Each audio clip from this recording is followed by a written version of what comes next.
मोक्षप्रदायिनि मञ्जुळवासिनि वेदनुते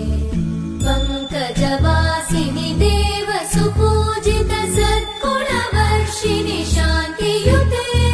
जय जय हे मधुसूदन कामिनि आदिलक्ष्मि जय पालय माम्